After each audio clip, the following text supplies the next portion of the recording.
Welcome to this presentation on India's struggle for independence. Today, we'll explore the key events, movements, and influential figures that were instrumental in the nation's arduous journey to freedom from British colonial rule. The story of India's struggle for independence is deeply intertwined with the history of British colonialism in the country. The British East India Company first established its presence in India in the early 17th century, gradually expanding its control. After the 1857 rebellion, the British Crown took direct control, marking the beginning of nearly a century of formal colonial rule. This period had profound impacts on Indian society, economy, and politics, setting the stage for the independence movement. The first major uprising against British rule was the Revolt of 1857, often referred to as the First War of Independence. Although it was ultimately unsuccessful, it sparked the flame of resistance across the country. In the following decades, social reform movements like the Arya Samaj and Brahmo Samaj emerged, addressing issues like caste discrimination and the need for education.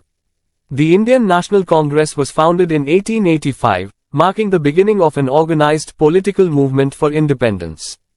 The Indian National Congress initially followed a moderate approach, seeking reforms within the British system.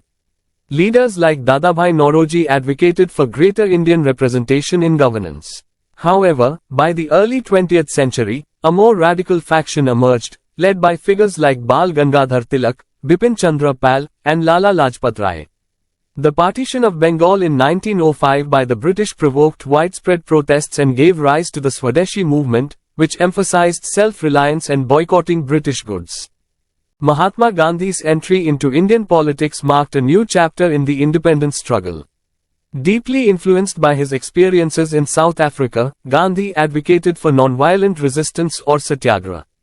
The Jallianwala Bagh massacre in 1919, where British troops killed hundreds of unarmed Indians, outraged the nation.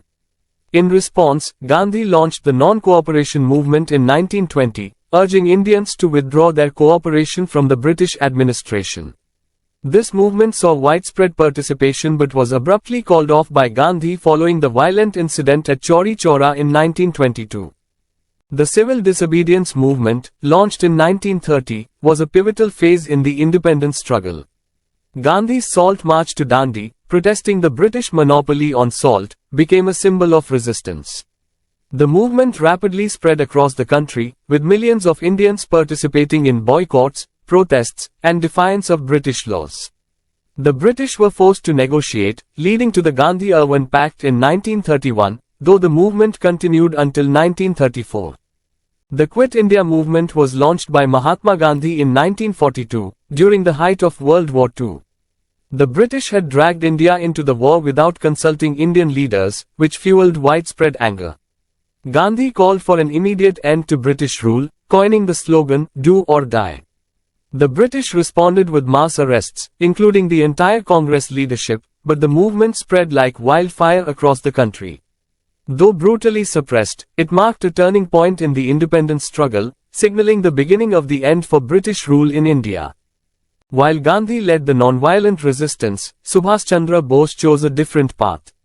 Dissatisfied with the pace of the freedom movement, Bose sought military assistance from Axis powers during World War II. He formed the Indian National Army, INA, with the help of Japan, aiming to liberate India through armed struggle. Although the INA's campaigns were ultimately unsuccessful, Bose's efforts inspired many Indians and added to the pressure on the British to leave India. The end of World War II left Britain weakened and unable to maintain its empire.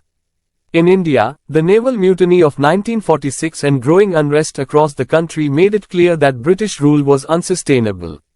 Lord Mountbatten, the last Viceroy of India, proposed a plan for the partition of India into two separate nations, India and Pakistan.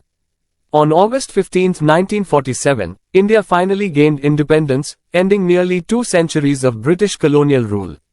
However, the joy of independence was marred by the horrors of partition, which led to widespread violence and the displacement of millions.